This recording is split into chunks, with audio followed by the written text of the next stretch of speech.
জয়গুরু। জয়গুরু। আমি এইমাত্র দাঁতের ডাক্তারের কাছ থেকে কিতা কি দিয়ে কইরা ওই রোড ক্যানাল কইরা আইছি খালি রাস্তার দেখি। আর তুমি কল দিছো, ধরতাম পারি না আমি, রাস্তা আমার ইয়ে নাই, মোবাইল বাইর করতাম পারি না। অনেক ভিড়, বন্ধ রাখলাম। আচ্ছা যাই হোক, এই কয়েক সপ্তাহ ধরে আমি ডাক্তারের কাছে থাকি এই পিরিয়ডটাতে, এই টাইমটাতে। সবাইকে আনন্দিত জয়গুরু।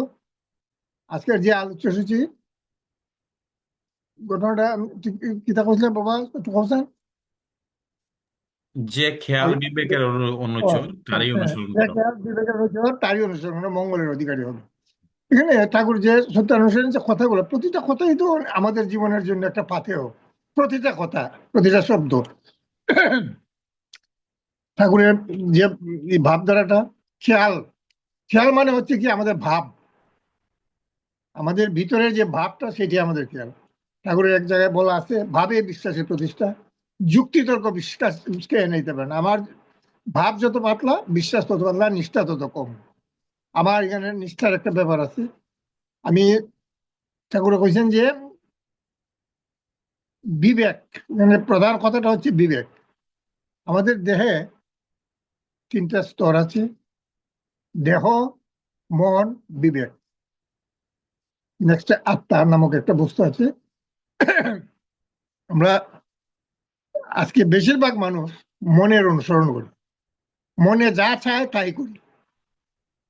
বিবেককে আমরা বেশিরভাগ মানুষ হারাইয়ে ফেলেছি। ও ঠাকুর এটা পুনঃস্থাপন করার জন্যই এই শব্দগুলা ব্যবহার করছেন, যাতে আমরা পুনর্বার বিবেককে অবলম্বন করে চলতে পারি। বিবেকটা কিভাবে আমরা জাগ্রত হবে? ওই নাম ধ্যান, আমরা ঠাকুরের বিধি মাফিক উষা নিশায় মন্ত্র সাধন, চলাফেরায় যোগ, যথাসম ইষ্ট নির্দেশ, মুক্ত করাই তপ। সেইটাই হবে আমাদের তপস্যা। কি তপস্যাটা? ওই উনার যে বিধি বিধান গুলা, সেইগুলো যদি আমার মেনে চলি, তখন আমার বিবেক ভূত জাগ্রত হবে। তখন আমি আর মনে অনুসরণ করবো না, মনে যা চায় তাই করবো না। এছাড়া আমি ওই বিবেকের কাছে নিয়ে চেককে থাকবো, চেককে আমরা দেখবো যে এটা আমার জীবনের পক্ষে কতটুকু উপযোগী। এই যে কথাগুলা আসলে মানে এত গভীর কথাগুলা, যে মানে চিন্তা করা যায় না ঠাকুরের যে ইয়েগুলা। তো আমরা জীবনটাকে কিভাবে এই বৃদ্ধি কর্ম, আমার যে অস্তিত্ব, সেই অস্তিত্ব রক্ষা করে আমি কিভাবে বৃদ্ধির দিকে অগ্রসর হবো, সেই কথাগুলো এই বিবেকের মধ্যে নিহিত আছে। আমরা যদি প্রতি প্রত্যহ নাম ধ্যান করে আমাদের যদি ব্রেন সেল গুলা সতেজ করি, তখন আমার বিবেক বোধ এমনিতেই জাগ্রত হইব। তখন আর আমাকে মনে আমাকে কোনো দিকে টলাতে পারবে না। গীতাতে একটা কথা আছে, মন হয়েছে চঞ্চলহি মন কৃষ্ণ।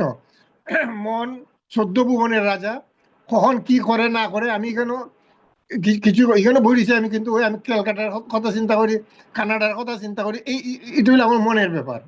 কিন্তু বিবেক বোধ সেটা করবে না। বিবেক এটা সবসময় বাস্তবতার নিরিখে যা আমার মঙ্গলপ্রদ তাই আমাকে নিয়ে যাবে। আজ আমরা সবাই যাতে বিবেককে অনুসরণ করি, বিবেকের পথে যাতে চলি, বিবেকের যাতে আমরা এই ধারালো করতে পারি, বিবেকটা যাতে এই আমাদের যাতে ক্ষয়ে না যায়, সেই জন্য আমাদের ঠাকুর এই নির্দেশনা দিচ্ছেন যে আমি বিবেকের অনুসরণ করতাম, মনের অনুসরণ করতাম না কোনো অবস্থাতেই। তখনই আমার কি হবে, মানব জীবনের যে সার্থকতা, সেই যে লক্ষ্য, সেই লক্ষ্যে আমরা উপনীত হইতে পারবো। সবাইকে আনন্দিত জয়গুরু। জয়গুরু। জয়গুরু আমাদের করুণা সন্তুলা দাদা। আমরা উম আলোচনার শেষ পর্যায়ে আছি।